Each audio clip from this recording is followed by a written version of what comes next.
This very rare bit of film of my brother Michael starts off film number 5, which has a collection of pictures which may mystify friends who are watching this, because most of it will mean very little to you. But there is one rather strange point to this story of my 7-day holiday back in England after 3 years. Here I was filming in Camden Town.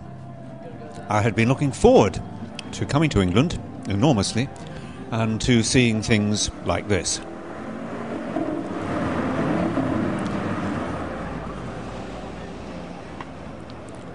I had imagined myself filming tube trains, and here I was doing it.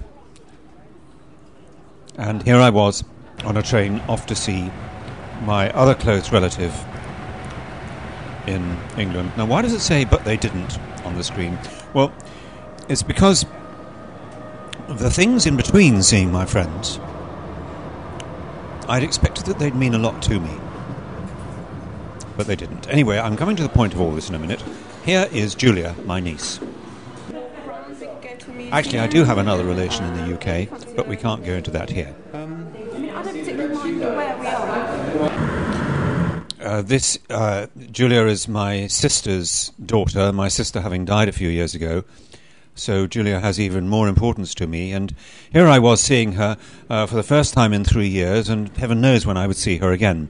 And here she is showing a contempt for traffic, which is precisely the same that I have myself. But these pictures of Julia and other friends have a particular importance in this film. Which is a bit of a... well, it's about 25 minutes, so I don't know what to do about that. Well, it's what after only 3 hours. I know, but it's cutting time out of here we time, were really. Not really, because having to say goodbye. Yeah? Why not, if we're doing that, it might as well. What's the difference? And okay. Incidentally, Unless I Julia looking here amazingly like, at this angle, amazingly like my mother when she was young. At her best, perhaps. Anyway, I mean my mother, not Julia. Anyway, here he is. Here she is the next day. Another friend, brilliant Marie.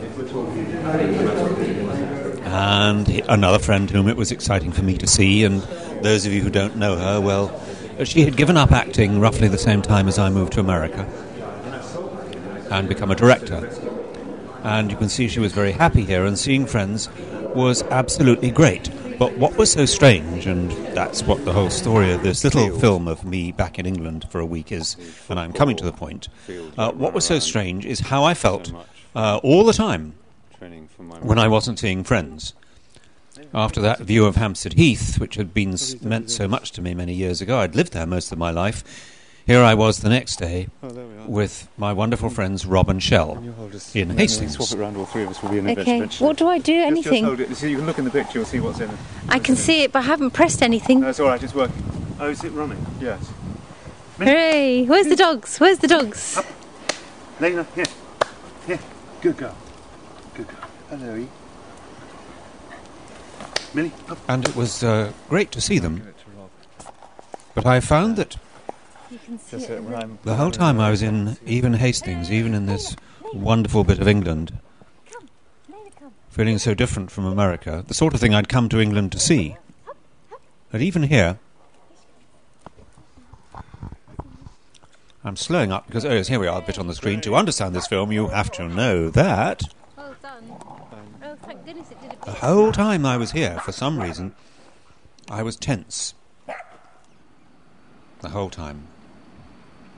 So despite these pretty views of the UK, here the next day, looking down at one of the lakes of Hampstead Heath, beside which I'd lived for 40 years of my life, most of the time,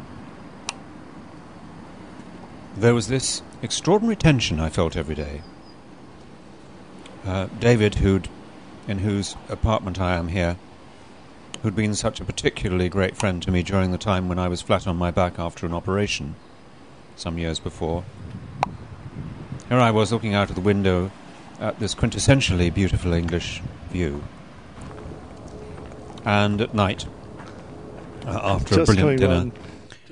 We went out onto Hampstead Heath in the dark, David knowing every square millimetre of the place, and for some reason focusing my camera up at his apartment.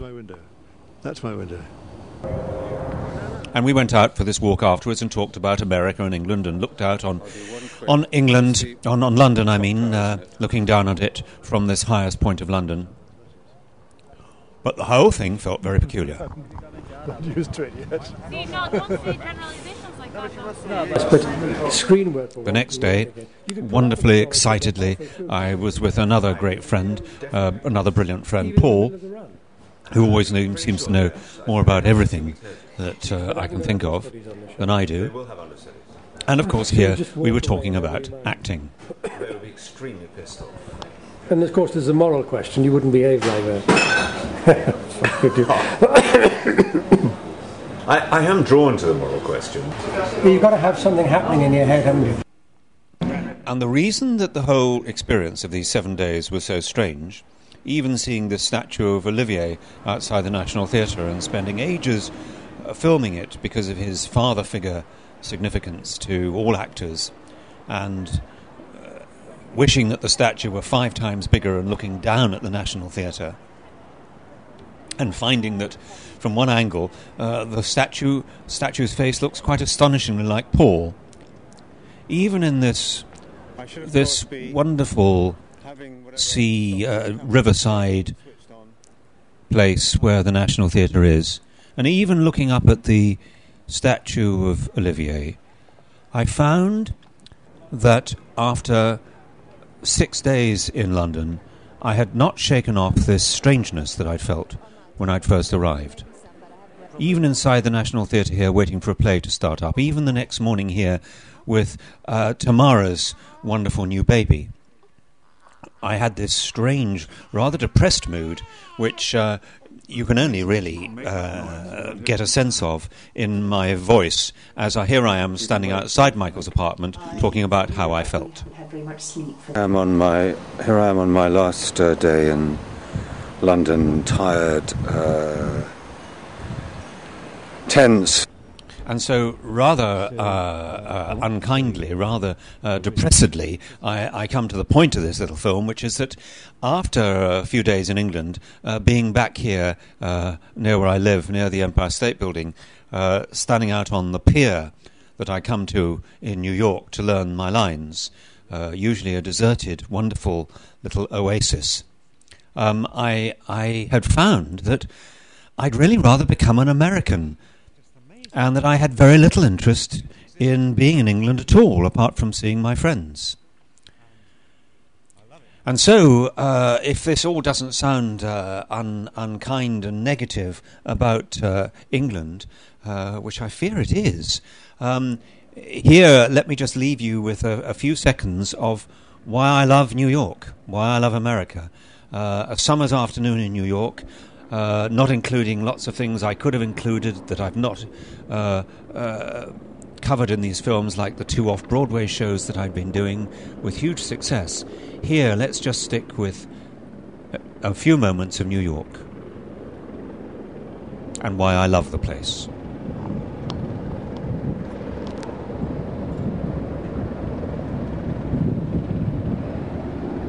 A summer's afternoon in New York.